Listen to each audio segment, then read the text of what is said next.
सोचिए ऐसे रोबोट जिन पर आप सवारी कर सकते हैं, ऐसे कीड़े मकोड़े जो साइबॉग बन गए हैं और ऐसी मशीनें जो हर तरह का काम कर सकती हैं। क्या ये सिर्फ साइंस फिक्शन की बातें हैं? जी नहीं। हमारे वैज्ञानिकों ने कुछ ऐसे ऐसे जुगाड़ लगाए हैं जिनके बारे में सुनकर आपके होश उड़ जाएंगे। और मजे की बात तो ये कि ये सारी चीजें अपना काम करना शुरू कर चुकी हैं। उड़ती हुई कारें, रियल लाइफ सिम्बियोट्स और ऐसे जूते जो कि खुद ही चलते हैं, बिल्कुल मेरी पत्नी की जुबान की तरह, बिना रुके। तो आइए ऐसी टेक्नोलॉजीज पर एक नजर डालते हैं जो कि जल्द ही इस दुनिया को बदल देने वाली है।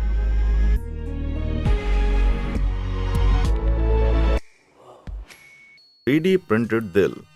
कहते हैं कुछ लोगों का दिल सोने का होता है, कुछ का पत्थर का होता है। लेकिन क्या आपने कभी सोचा है कि किसी का दिल 3D प्रिंटर से भी बन सकता है? 2019 में तेल अवीव यूनिवर्सिटी के वैज्ञानिकों ने दुनिया का पहला 3D प्रिंटेड मानव हृदय बनाया, वो भी असली खून की नलियों चैम्बर्स के साथ। अब आप सोच रहे होंगे कि ये कमाल उन्होंने किया कैसे? तो इसका उत्तर स्टेम सेल्स है। ये सेल्स ऐसे होते हैं जो कि शरीर में खुद को अलग करके किसी भी तरह का टिश्यू बना सकते हैं। वैज्ञानिकों ने इन स्टेम सेल्स को एक खास तरह की जेल में मिलाया, जिसे कि बायो इंक कहते हैं, जो मॉडिफाइड प्रोटीन और कोलेजन का मिश्रण होता है और ये कार्डियक टिश्यू में तब्दील हो जाता है। फिर इस मिक्सचर को 3D प्रिंट करके धड़कता हुआ आर्टिफिशियल दिल बना दिया गया। वाह! हालांकि तेल अवीव यूनिवर्सिटी में बनाया गया ये दिल एक खरगोश के दिल के जितना ही है और अपने आप नहीं धड़क सकता। लेकिन फिर भी हार्ट डिजीज के इलाज के मामले में ये बड़ी छलांग है, क्योंकि अमेरिका में सबसे ज्यादा मौतें दिल की बीमारियों से ही होती। और डोनेट किया गया हार्ट ये मिल जाए तो आजकल भैया यूं समझ लो कि लॉटरी लग गई है। और अगर मिल भी जाए तो बॉडी शायद उसे अपना पाए, ये भी मुश्किल है। लेकिन आगे आने वाले भविष्य में डॉक्टर पार्शियल या full size functional heart print कर सकते हैं, जो कि मरीज के अपने स्टेम सेल्स से बनाया जा सकेगा। हालांकि इस तरह का दिल इंसानों के लिए तैयार करना और उसका प्रॉपर फंक्शन करना अभी बहुत ही दूर की बात है। लेकिन इस तरह की एडवांस टेक्नोलॉजी हार्ट सर्जरी में बहुत ही बड़ा बदलाव ला सकती है। सोचिए कि आप अपना एक्स्ट्रा दिल 3D प्रिंट करके रख सकते हैं और इसे अपनी मेज पर सजाकर घर के मेहमानों को डरा भी सकते हैं। छोटे बड़े सारे रोबोट, घोड़ा गाड़ी की रेस से लेकर फार्मूला 1 तक, रेसिंग खेल के इतिहास में बहुत से बदलाव देखे गए हैं। लेकिन आपको ये जानकर हैरानी होगी कि आने वाले समय में रेसिंग के खेल में बड़े बड़े मैकेनिकल एक्सोस्केलेटन शामिल होने वाले हैं। बता दूं कि 2020 में कनाडा की कंपनी एक्सोसेपियन टेक्नोलॉजीज ने प्रोस्थेसिस नाम की एक धांसू रोबोट को इंट्रोड्यूस किया। ये दुनिया का सबसे बड़ा 4 पैरों वाला एक्सोस्केलेटन है, जो कि 14 फीट ऊंचा और 9,000 पाउंड भारी है, यानी 2 हाथियों के बराबर है। ये पूरी तरह से इलेक्ट्रिक है और इस ताकतवर नमूने की शक्ति लगभग 200 हॉर्स पावर है, जिस वजह से ये घंटे में आराम से 21 मील तक भाग सकता है। बिल्कुल मेरी सास की तरह, जो किसी की बुराई करने के लिए पूरे मोहल्ले में इतनी स्पीड से दौड़ती है भाई। इसके क्रिएटर्स का प्लान है कि इस टेक्नोलॉजी को वो इंटरनेशनल मैक स्पोर्ट्स लीग तक लेकर जाएं, जहां ट्रेन मैक एथलीट्स अपने अपने रोबोट पर बैठकर उसे अपने हिसाब से ऑब्स्टिकल को पार करने के लिए तैयार कर लें। और अगर आप भी इस मजे में शामिल होना चाहते हैं तो बस आपको ब्रिटिश कोलंबिया के पहाड़ों में स्थित मेक रैच में 5 दिन की ट्रेनिंग लेनी होगी, जिसके लिए आपको बस $20,000 की फीस भरनी पड़ेगी। हाँ, मैंने भी अपनी किडनी बेचने के बारे में सोचा तो था भाई। लोगों की बढ़ती उत्सुकता के साथ आप शायद इस टेक्नोलॉजी के रोबोट्स को एक दूसरे का मुकाबला करते हुए मैक रेसिंग वर्ल्ड चैंपियनशिप के मैदानों में जल्दी ही देखो। हालांकि अगर रेसिंग का ये सपना पूरा ना भी हो तो आप इस तरह की एक्सोस्केलेटन टेक्नोलॉजी को कंस्ट्रक्शन इंडस्ट्री में क्रांति लाते हुए जरूर देख सकते हैं। आपको बता दूं कि एक्सो वेस्ट जैसे छोटे एक्सोस्केलेटन तो पहले से इस्तेमाल किए जा रहे हैं, जिससे मजदूरों की अपर बॉडी की स्ट्रेंथ में 15 पाउंड तक की बढ़ोतरी पाई गई है। लेकिन प्रोस्थेसिस इस मामले में एक बड़ा अपग्रेड है ना। इसके इंडस्ट्रियल ग्रेड हाइड्रोलिक लिंक्स को इंसानों की ताकत को लगभग 50 गुना बढ़ा देते हैं, जिसका मतलब अब भारी भरकम चीजों को उठाना, घसीटना और तोड़ना बहुत ही आसान हो जाएगा। फिलहाल ये इतने ताकतवर तो नहीं है कि ये पैसिफिक रिम की जैगर्स को मात दे दें, लेकिन इस तरह के विशाल एक्सोस्केलेटन इंसानों द्वारा बनाए गए हाईली मैकेनाइज्ड भविष्य की शुरुआत जरूर हो सकती है। अगर आप भी मेरी तरह एक नमूना चाहते हैं तो कमेंट करके बताएं। अब आपको दूसरी किस्म के रोबोट के बारे में बताता हूं। यह है साल 2022 में नॉर्थ वेस्टर्न यूनिवर्सिटी के इंजीनियर्स ने दुनिया के ऐसे सबसे छोटे रोबोट्स को पेश किया जिन्हें रिमोट से कंट्रोल किया जा सकता है। इनका साइज 1 इंच के 50वें हिस्से जितना है और केकड़े जैसे दिखने वाले ये माइक्रो रोबोट एक खास एलॉय से बने हैं जो कि गर्म होने पर अपनी शक्ल बदल लेती है और ठंडी होने पर वापस पहले जैसी हो जाती है। हीटिंग और कूलिंग के इस प्रोसेस को लेजर बीम से कंट्रोल किया जाता है जिससे रोबोट के जोड़ हिल जाते हैं और वो चलने लग जाता है, जो कि काफी मजेदार और फायदेमंद भी लगता है। इस तरह की टेक्नोलॉजी बहुत सी इंडस्ट्रीज में काम में आ सकती है। मैन्युफैक्चरर्स इन माइक्रो रोबोट का इस्तेमाल छोटे छोटे पार्ट्स को जोड़ने या रिपेयर करने में कर सकते हैं। डॉक्टर इन्हें मिनिमल इन्वेसिव सर्जरी के लिए इस्तेमाल कर सकते हैं, जैसे कि ब्लॉक्ड आर्टरीज को साफ करने या कैंसर की गांठों को हटाना। तो दोस्तों, जब तक ये छोटे छोटे रोबोट एकजुट होकर दुनिया पर कब्जा करने के बारे में सोचें, तब तक हम ये जरूर कह सकते हैं कि माइक्रो रोबोट्स इस दुनिया को बेहतर बनाने के लिए बहुत काम कर सकते हैं। असली सिम्बियोट्स। हालांकि दुनिया को बदलने वाली तकनीक का नजरिया वाकई में रोमांचक है, लेकिन कभी कभी ये थोड़ी डरावनी भी लग सकती है। इसे देखो।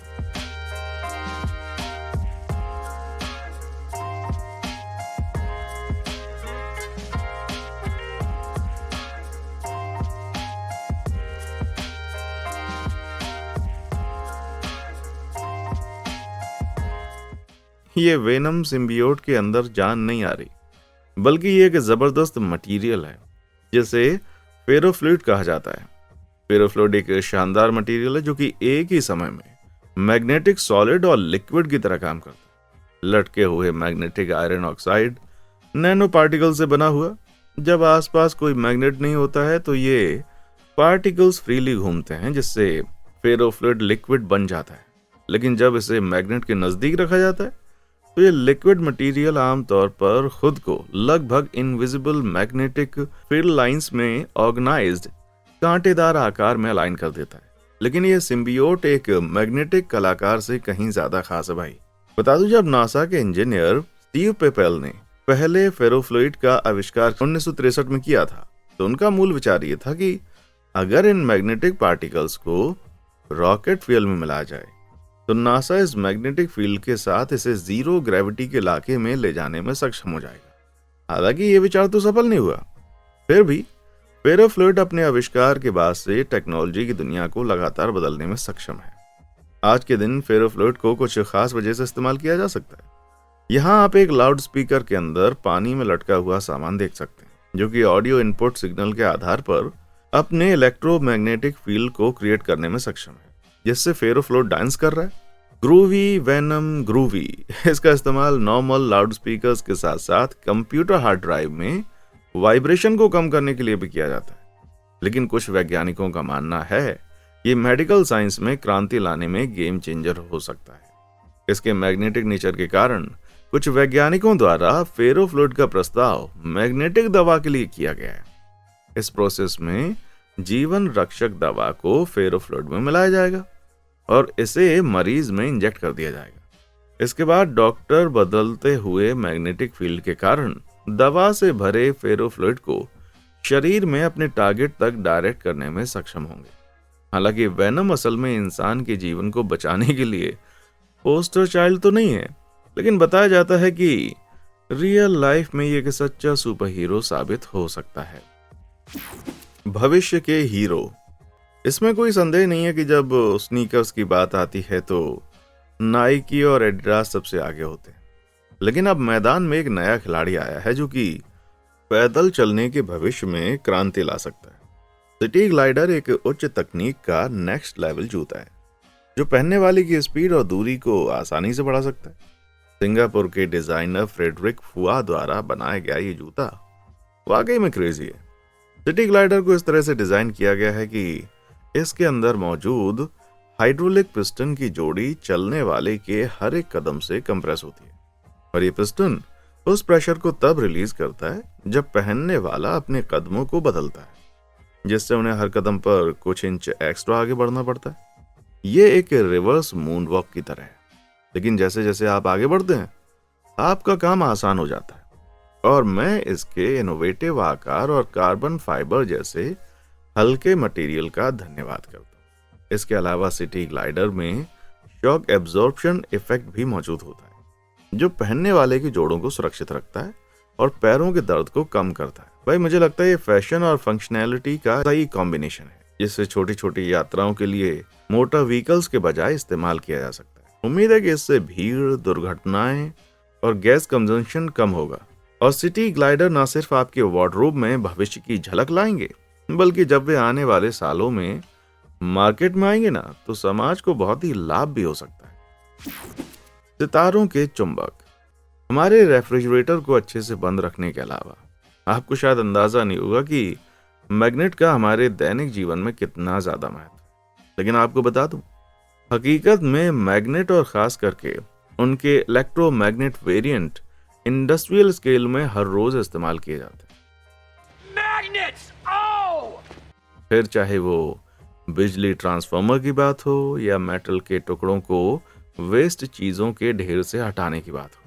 हालांकि इलेक्ट्रोमैग्नेट क्रेन जैसी शक्तिशाली मशीनें आने वाले समय में भी खास भूमिका निभाती रहेंगी, लेकिन भौतिकविदों ने न्यूक्लियर फ्यूजन के माध्यम से लगभग लिमिटलेस क्लीन एनर्जी की खोज में भी मजबूत मैग्नेट का इस्तेमाल करना शुरू कर दिया। मैग्नेटिक कन्फाइनमेंट फ्यूजन नाम के प्रोसेस में हाइड्रोजन एटम एक घूमता हुआ सूप या हाइड्रोजन आइसोटोप को तब तक गर्म किया जाता है जब तक कि वो प्लाज्मा नहीं बन जाता। इस गर्म प्लाज्मा को फिर तेज इलेक्ट्रोमैग्नेटिक फील्ड द्वारा सीमित और दबाव डाला जाता है, जिससे एक बड़े डोनट जैसी डिवाइस बन जाती है, जिसे टोकामक कहा जाता है। तो लगभग 180 मिलियन डिग्री फ़ारेनहाइट से भी ज्यादा गर्म होने के बाद आखिर हाइड्रोजन आइसोटोप फ्यूज होने की संभावना बन जाती है, जिससे कि हीलियम बन जाता है, जैसे वो सूर्य के सेंटर में होता है।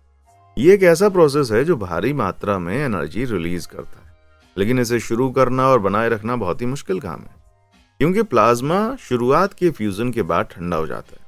लेकिन असल में इस प्रोसेस की शुरुआत होती कैसे? टोकामक्स और आमतौर पर प्लाज्मा से भड़कता हुआ तेज इलेक्ट्रोमैग्नेटिक फील्ड तब प्रोड्यूस होता है जब तांबे के तार के बड़े कॉइल के माध्यम से इलेक्ट्रिक करंट पास किया जाता है, जो प्लाज्मा कंटेनमेंट चैम्बर को घेर लेता है। हालांकि तांबा इस उद्देश्य के लिए काफी सक्षम नहीं है, इसलिए 2021 में मैसाचुसेट्स इंस्टीट्यूट ऑफ टेक्नोलॉजी के रिसर्चर्स ने एक ऐसा इलेक्ट्रोमैग्नेट तैयार किया जिसमें तांबे के कॉइल के बजाय हाई टेम्परेचर वाला सुपर कंडक्टिंग मटेरियल इस्तेमाल हुआ। यह मटेरियल मजबूत और लंबे समय तक चलने वाला इलेक्ट्रोमैग्नेटिक फील्ड क्रिएट करता, जो कि पृथ्वी पर शायद ही पहले कभी दर्ज किया गया हो। इसलिए यह बहुत ही आसानी से उस फ्यूजन प्लाज्मा कूलिंग को कम करता है, और कम कूलिंग का मतलब है ज्यादा इस्तेमाल की जाने वाली एनर्जी। साथ ही यह कमाल का मटेरियल टोकामक्स को 40 गुना कम वॉल्यूम घेरने की अनुमति देता है, जिससे उनको हासिल करना आसान और साथ ही साथ सस्ता हो जाता है। हालांकि फ्यूजन से पैदा होने वाली एनर्जी वैज्ञानिक कम्युनिटी पर ज्यादा फोकस करती है, लेकिन कमर्शियल पावर स्रोत के रूप में इस्तेमाल करने के लिए यह बिल्कुल भी अभी तैयार नहीं है, क्योंकि इससे उतनी एनर्जी प्रोड्यूस ही नहीं होती जितनी प्रोड्यूस करने में लगती है। लेकिन साइंटिस्ट को इंटरनेशनल थर्मोन्यूक्लियर एक्सपेरिमेंट रिएक्टर से बहुत ही उम्मीद है, जो कि फ्रांस में 2025 में खुलने वाला है, और वहां ये हाई टेम्परेचर वाले सुपर कंडक्टिंग इलेक्ट्रोमैग्नेट एक खास कंपोनेंट होंगे। जरा इसे 5 गुना तेजी से कहने की कोशिश करो। खैर, अगर ये काम कर जाता है तो ये पृथ्वी पर अपने सूर्य को बनाने जैसा होगा, जो कि हमारी सभ्यता को लगभग लिमिटलेस मात्रा में एनर्जी देगा, और ये कोई बड़ी बात तो बिल्कुल भी नहीं है। लौकिक खेती फार्मिंग टेक्नोलॉजी के बेहतरीन विकास की तुलना में इस बात की कहीं बेहतर उदाहरण है कि मनुष्य ने प्रकृति द्वारा लगाई गई नेचुरल रिस्ट्रिक्शंस को कैसे दूर कर लिया है। लेकिन जहां तक हाईटेक खेती का सवाल है, तो इंसानों ने अब भी बस इसकी शुरुआत की है। हालांकि ये लवक्राफ्टियन द्वारा की गई नफरत की तरह लग सकता है, लेकिन जहां आप देख रहे हैं ना, वो भविष्य का खेती करने का तरीका है। इसे एरोपोनिक्स के रूप में जाना जाता है, जिसमें पौधों को पूरी तरह से बिना मिट्टी के उगाया जाता है। जहां जड़ों को हवा में लटकाया जाता है और उन्हें बढ़ने में मदद करने के लिए पोषक तत्वों से भरपूर धुंध से इरिगेट किया जाता है, क्योंकि सारे पोषक तत्वों को सीधे जड़ों तक पहुंचा दिया जाता है और मिट्टी द्वारा एब्जॉर्ब नहीं किया जाता। इसलिए एरोपोनिक मेथड में 90% तक कम पानी का इस्तेमाल होता है, जिससे पौधों में कीटों और बीमारियां लगने का खतरा कम हो जाता है। इतना ही नहीं, एरोपोनिक खेती ट्रेडिशनल खेती की तुलना में 5 गुना तेजी से स्वस्थ फसल पैदा करने में सक्षम पाई गई। ये खास तौर पर आलू जैसे ट्यूबर्स की हार्वेस्टिंग के लिए इफेक्टिव रहती है, जो आमतौर पर जमीन के नीचे जड़ों से उगने के बावजूद एरोपोनिक मेथड से उगाए जाने पर 10 गुना ज्यादा फसल दे सकते हैं, क्योंकि ग्लोबल पॉपुलेशन बढ़ने से भोजन की मांग लगातार बढ़ती जा रही है और इसे बैलेंस करने के लिए जरूरी रिसोर्स और फार्म लैंड कम हो रही है। इसलिए यहाँ एरोपोनिक तकनीक भी और ज्यादा महत्वपूर्ण होती जा रही है। ये ध्यान में रखते हुए कि एरोपोनिक फार्मिंग कहीं भी की जा सकती है, जिसमें गगनचुंबी इमारतें भी शामिल हैं। इसलिए ये अल्ट्रा एफिशिएंट मेथड वर्तमान में दुनिया भर में गति पकड़ रहा है। आज के दिन बहुत से एरोपोनिक फार्म अमेरिका, यूरोप, मध्य पूर्व और भारत में तैनात हो चुके हैं। लेकिन बता दूं, एरोपोनिक टेक्नोलॉजी का वादा हमारे इस प्लेनेट से भी कहीं आगे जा सकता है, क्योंकि 1999 से ही नासा एक इन्फ्लेटेबल एरोपोनिक सिस्टम तैयार करने में लगा हुआ है और उम्मीद है कि इंसानों की ये मशीनें चांद और मंगल ग्रह पर 2050 तक स्थापित हो जाएंगी। ये डिवाइस अंतरिक्ष में जाने के लिए न सिर्फ हल्की और कॉम्पैक्ट हैं, बल्कि हर एक मशीन जड़ी बूटियों के 1000 गुच्छे, हर्ब्स और बाकी सब्जियां सिर्फ 25 दिनों में उगा सकती हैं। अब ये तो वक्त ही बताएगा कि क्या एरोपोनिक्स या कोई दूसरी फूड टेक तकनीक जिसे हमने अब तक नहीं खोजा है, मंगल ग्रह जैसे इलाके पर इंसानों को खिलाने का काम कर सकती है या नहीं। लेकिन अभी के लिए ये वाकई में इंसानों की शक्ति पर मेरे आश्चर्य को बढ़ा रही है भाई। इलेक्ट्रॉनिक त्वचा। वो कहते हैं कि सुंदरता सिर्फ त्वचा तक ही सीमित होती है, और ये बात हमारी टेक्नोलॉजी के अगले मामले में सचमुच में लागू हो जाती है भाई। इंजीनियर्स द्वारा 2016 में MIT और माइक्रोसॉफ्ट रिसर्च सेंटर में विकसित की गई ड्यूओस्किन एक प्रकार का स्मार्ट टैटू है, जो पहनने लायक सेंसरी इंटरफेस के रूप में काम करता है।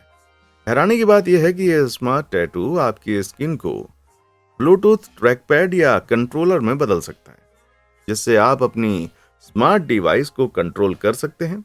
सोने और चांदी की पत्ती के साथ मिलकर बेहद पतली इलेक्ट्रॉनिक सर्किटरी से बने इस मेटल स्किन कंप्यूटर को आसानी से अपने शरीर पर टैटू की तरह लगा भी सकते हैं। लेकिन किसी भी टेम्पररी टैटू की तरह ड्यूओस्किन भी बस कुछ ही दिनों तक टिक पाता है। लेकिन इसके बाद फिर साल 2022 में कॉर्नेल यूनिवर्सिटी के रिसर्चर्स ने एक से ज्यादा मजबूत रीयूजेबल वर्जन तैयार कर लिया, जिसका नाम स्किन किट है। स्किन किट असल में स्किन टाइट कंप्यूटर मॉड्यूल का एक कलेक्शन है, जिसे शरीर के लगभग किसी भी हिस्से पर एडहेसिव सिलिकॉन लेयर से चिपकाया जा सकता है। हर एक मॉड्यूल में एक फ्लेक्सिबल प्रिंटेड सर्किट बोर्ड भी होता है, जिसे इस तरह से प्रोग्राम किया जाता है ये रोजमर्रा के कामों को आसानी से पूरा कर देता है।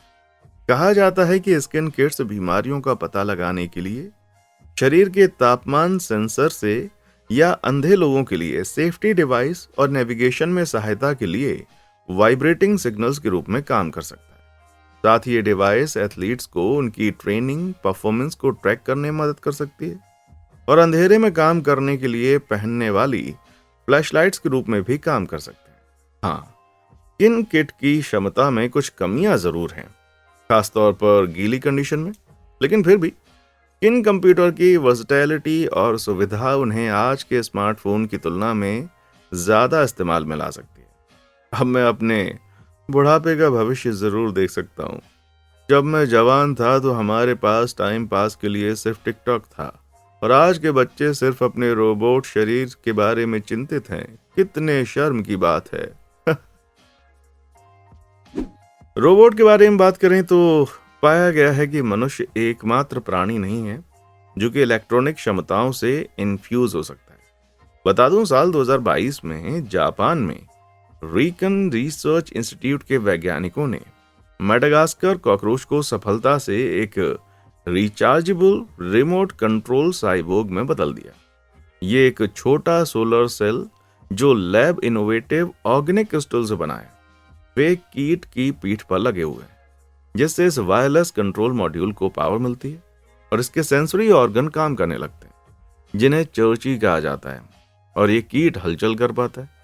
इस तकनीक के साथ कीट को एक समय में कई मिनट तक अरसी कार की तरह चलाया जा सकता है।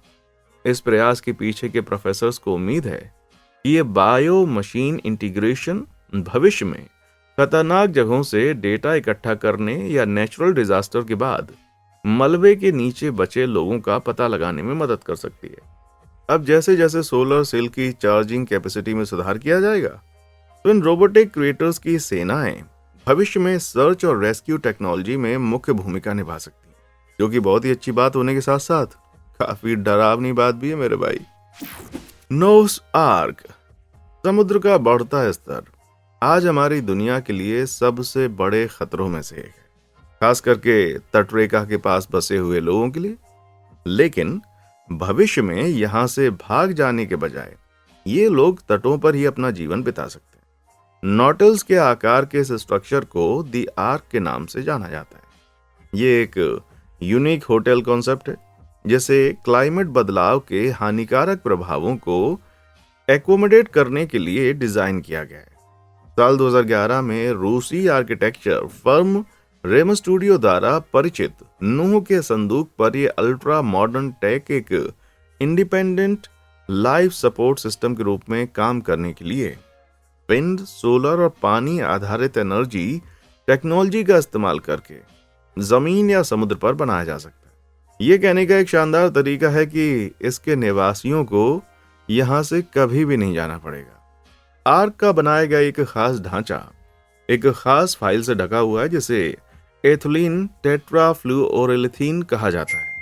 ये मटेरियल ना सिर्फ कांच की तुलना में ज्यादा सस्ता, हल्का और ज्यादा टिकाऊ है, बल्कि नॉन स्टिक प्रॉपर्टीज के कारण ये सेल्फ क्लीनिंग भी करता है। इस हाईटेक के बाहरी हिस्से में बारिश का कलेक्ट करने का सिस्टम, सोलर सेल और टॉप पर एक पवन टरबाइन भी शामिल है, जो कुल मिलाकर निवासियों को रिन्यूएबल एनर्जी और पानी प्रदान करता है।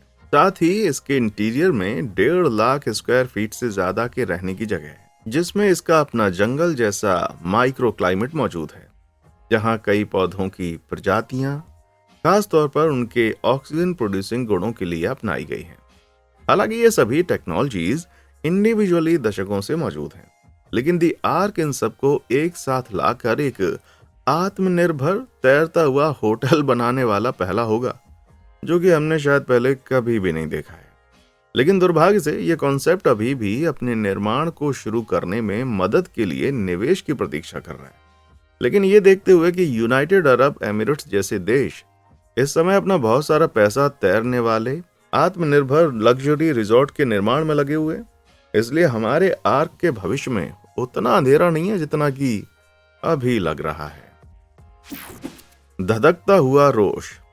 हालांकि जेट इंजन अपने आप में कोई नई बात नहीं है, लेकिन ये आविष्कार है जहां पर नई चीजें विकसित होती रहती हैं, और ऐसा करते करते ये दुनिया को लगातार बदलने की कोशिश कर रहा है।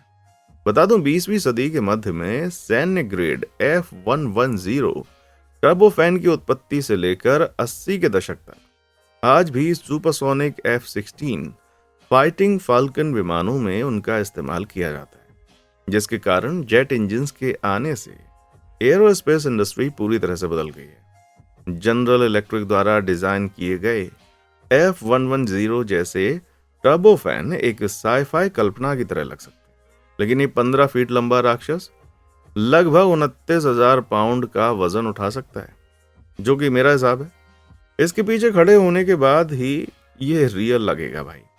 फ्लेमिंग फरी के ऐसे तीव्र जेट तब बनते हैं जब जेट के सामने लगे पंखे हवा को खींचते हैं और इसे फ्यूल के साथ मिलने और जलने से पहले भारी दबाव और गर्मी से कंप्रेस कर देते हैं, और फिर बूम। ये बहुत ही कूल लग रहा होगा, है ना? इस तरह वैज्ञानिक लगातार जेट इंजन की शक्ति की सीमाओं को आगे बढ़ा रहे हैं, और हालांकि इस तरह की सी थ्रू एक्रिलिक माइक्रो इंजन जैसी रचनाएं वॉरपेट परसेप्शन यूट्यूब चैनल पर देखना आश्चर्यजनक लग सकता है, लेकिन जेट इंडस्ट्री को इसकी काफी कीमत चुकानी पड़ती है। रिसर्चर्स ने कैलकुलेट किया कि विमान में जेट इंजन का इस्तेमाल इंसानों के कारण होने वाली ग्लोबल वार्मिंग में लगभग 4% का योगदान देता है।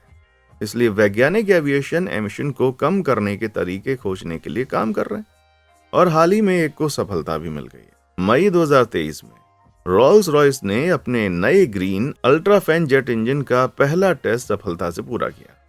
अल्ट्राफैन को अब तक का सबसे शांत और सबसे ज्यादा फ्यूल एफिशिएंट इंजन माना जाता है, जो वर्तमान में दुनिया के सबसे कुशल एरो इंजन ट्रेंट XWB की तुलना में लगभग 10% बेहतर फ्यूल एफिशिएंसी प्रदान करता है। इस तरह की नई इनोवेशन को सुपर हाईटेक एडॉप्टिव सेंसर के साथ जोड़ा जाता है, जो कि जेट की परफॉर्मेंस को मौसम और इको फ्रेंडली बायोफ्यूल के आधार पर एडजस्ट करती है, जो हम आने वाले कुछ दशकों में देख पाएंगे। ये जेट इंडस्ट्री को उतना ही टिकाऊ बना सकता है जितना कि ये है। बहुत ही बढ़िया।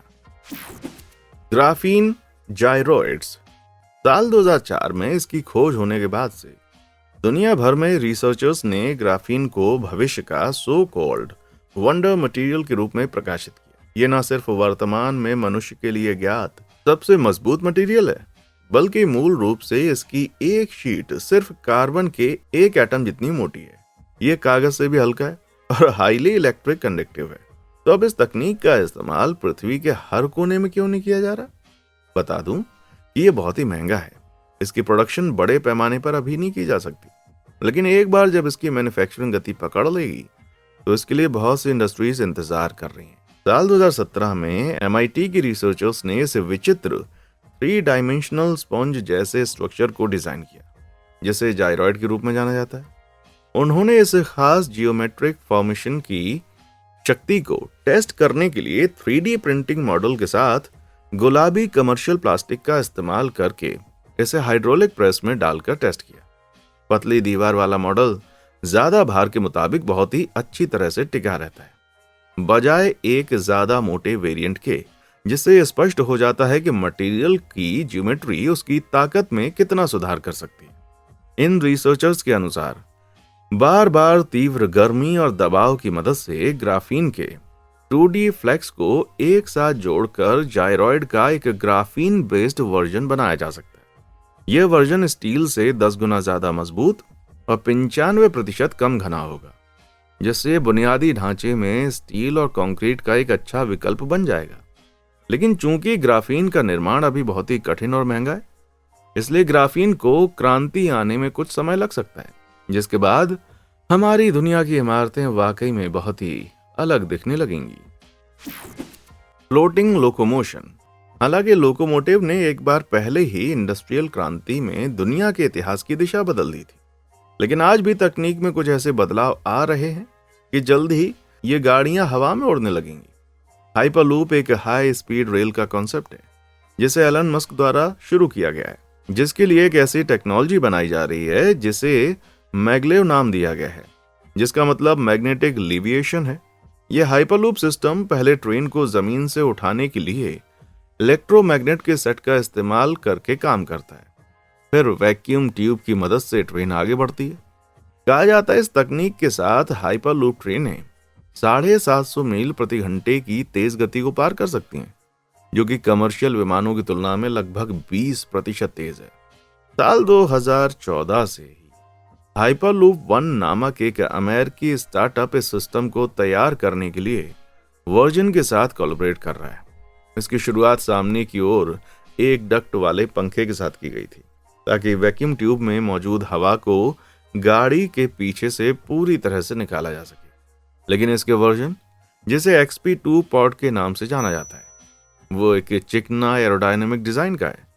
इसका टेस्ट लगभग 400 से ज्यादा बार नेवादा रेगिस्तान में मौजूद 1640 फीट लंबी डेवलप टेस्ट ट्यूब में किया गया है, जिसमें से कुछ टेस्ट यात्रियों के साथ भी किए गए हैं। अब कुछ लोगों ने यह भविष्यवाणी की है कि 2030 तक ये मैग्लेव पॉड्स लॉस एंजलिस से सैन फ्रांसिस्को तक केवल 45 मिनट में कमर्शियल यात्राएं करेंगी। लेकिन इस टेक्नोलॉजी को तैयार करने में बहुत सारी बड़ी बाधाएं सामने आई हैं। किसी कारण से पॉड्स सिर्फ 100 मील प्रति घंटे की टॉप स्पीड तक पहुंच जाते थे, जब 2020 में इसका टेस्ट पैसेंजर्स के साथ किया गया, जिसके बाद हाइपरलूप प्रोजेक्ट से जुड़े लगभग सभी बड़े अधिकारी और फाउंडर ग्लोबल महामारी के दौरान बाहर हो गए। हालांकि ज्यादातर एक्सपर्ट सहमत थे कि हाइपरलूप तकनीकी रूप से संभव है, लेकिन महंगे होने के कारण आज इसे हासिल करना असंभव है। इसलिए दिसंबर 2023 में प्रोजेक्ट को ऑफिशियली रोक दिया गया। हालांकि मैगलेव तकनीक असल में बनने से कोसों दूर है, लेकिन इसका भविष्य कम रोमांचक नहीं है। मैगलेव का इस्तेमाल हमारी भविष्य की सड़कों के लिए भी किया जा सकता है। फ्लोट एक फ्यूचरिस्टिक कॉन्सेप्ट कार है जिसकी कल्पना 2017 में ऑटोमोटिव डिजाइनर यूचेन काय ने की थी। कांच के बुलबुले से बना, ग्रेविटी को मात देने वाला वाहन सभी दिशाओं में मुड़ने और घूमने के लिए मैगलेव कंपोनेंट का इस्तेमाल करती है। लेकिन दुर्भाग्य से फ्लोट सिर्फ तभी काम कर सकता था जब हमारी वर्तमान की सड़कों के स्ट्रक्चर को इलेक्ट्रिक पावर देकर मैग्नेटिक ट्रैक बना दिया जाए, जिसमें समय और धन पानी की तरह इस्तेमाल होगा। मैगलेव प्रौद्योगिकी के साथ मुख्य मुद्दा यह है कि इसके लिए अरबों डॉलर मूल्य के नए बुनियादी ढांचे के निर्माण की आवश्यकता होगी। हालांकि कुछ प्रौद्योगिकियां हमारे द्वारा पहले से प्राप्त बुनियादी ढांचे को संरक्षित और विस्तारित करने के अवसर का लाभ उठाकर अधिक टिकाऊ मार्ग अपना रही हैं। मोनोकैब जर्मनी में विकसित की जा रही एक सरल रेल परियोजना है जो सार्वजनिक परिवहन प्रदान करने के लिए अप्रयुक्त रेल पटरियों का उपयोग करती है। जर्मन स्टार्टअप मोनोकार टेक्नोलॉजी द्वारा विकसित ये अवधारणा सेल्फ ड्राइविंग टैक्सी केबिन्स का उपयोग करती है, जिन्हें विशेष रूप से पुरानी रेलवे लाइनों के साथ चलने के लिए डिजाइन किया गया है। उबर के समान ऐप का उपयोग करते हुए सेवा को ड्राइविंग के विकल्प के रूप में आगे रखा गया है, खासकर ग्रामीण इलाकों में जहां पर सार्वजनिक परिवहन बहुत ही कम है या फिर है ही नहीं। हालांकि इस पर कोई आधिकारिक बयान नहीं आया है कि मोनोकैब कब मुख्यधारा बन सकता है। पुराने परितक के बुनियादी ढांचे का पुनः उपयोग हमारे परिवहन को भविष्य में सुरक्षित करने का टिकट हो सकता है। आर्टिफिशियल इंटेलिजेंस का जादू। क्योंकि हम लोगों ने बहुत सारी शानदार चीजें बना ली हैं, इसलिए हम इंसान अपने आप को दुनिया का सबसे दिमागी प्राणी समझ बैठे हैं। लेकिन ये बात जल्दी बदलने वाली है, क्योंकि आर्टिफिशियल इंटेलिजेंस हमारे दिमाग से अरबों गुना तेज काम करती है। हालांकि एआई हर इंडस्ट्री को लगभग अलग तरीके से डिजाइन कर रही है, लेकिन इसमें जनरेटिव एआई शानदार और इवॉल्विंग हिस्सा है। क्योंकि जनरेटिव एआई डीप लर्निंग का इस्तेमाल करती है, इसलिए एआई प्रोग्राम को ढेर सारा डेटा दिया जाता है जिससे ये पैटर्न समझ पाता है और फिर ये प्रोग्राम इस पैटर्न का इस्तेमाल करके नई चीजें बनाता है, जैसे कि टेक्स्ट, इमेज, वीडियो, ऑडियो और भी बहुत कुछ। इसका सबसे फेमस उदाहरण वर्तमान में चैट जीपीटी है, जो एक text based generative AI tool है जिसे ओपन एआई ने 2022 में लॉन्च किया। इस एआई को इंटरनेट से नेचुरल भाषा का डेटा इस्तेमाल करने के लिए ट्रेन किया जाता है और इससे कहानियां लिख सकते हैं, कोड डीबग कर सकते हैं और यहाँ तक कि आपके साथ डीएनडी भी खेल सकते हैं। अपनी अद्भुत प्रतिभा के साथ इसमें कोई आश्चर्य नहीं है कि चैट जीपीटी ने पहले ही दुनिया में तूफान ला दिया है, जिसके पोर्टल हर महीने 1.8 बिलियन से ज्यादा लोग विजिट करते हैं। इस बीच एआई जनरेटर जैसे डेल E2 और मिड जर्नी भी तेजी से आगे बढ़ रहा है और इस पर गर्मा गर्म बहस भी चल रही है। ये प्रोग्राम लगभग किसी भी तरह के टेक्स्ट को इनपुट ले सकते हैं और तुरंत एक शानदार आउटपुट पेश कर सकते हैं। एआई से किए गए काम के मूल, ऑथेंटिसिटी और ओनरशिप के बारे में सवाल उठाए जाने के बावजूद इसने निश्चित रूप से क्रिएटिव इंडस्ट्री के भीतर एक नया नाम बना दिया है। कुछ एआई पेंटिंग्स ने तो कला प्रतियोगिताओं को जीतना शुरू कर दिया है और कहीं तो नीलामी में $4,32,000 तक में बिक भी चुकी है। इसमें कोई संदेह नहीं कि एआई विश्वास से परे दुनिया को बदलना जारी रखेगा, लेकिन क्या ये अच्छे के लिए होगा? एक तरफ से कुछ लोगों का जनरेटिव एआई के बारे में विचार है कि कंपनियों की प्रोडक्टिविटी में सुधार करके ग्लोबल इकोनॉमी में हर साल $8.8 ट्रिलियन तक की वैल्यू हासिल की जा सकती है। लेकिन कुछ लोगों का अनुमान है कि इससे 300 मिलियन लोगों की नौकरियां जा सकती हैं, जिससे धन असमानता बढ़ सकती है और ग्लोबल सामाजिक इकोनॉमी की हालत बदतर हो सकती है। मुझे आश्चर्य है कि क्या चैट जीपीटी हमें बता सकता है कि इस उलझन को कैसे ठीक किया जाए। आपके अनुसार इनमें से कौन सी गेम चेंजिंग तकनीक दुनिया पर सबसे ज्यादा प्रभाव डालेगी? क्या ऐसी कोई पागलपन भरी तकनीक है जिसके बारे में आपने हाल ही में सुना है? मुझे नीचे कमेंट सेक्शन में आकर जरूर बताओ। देखने के लिए शुक्रिया।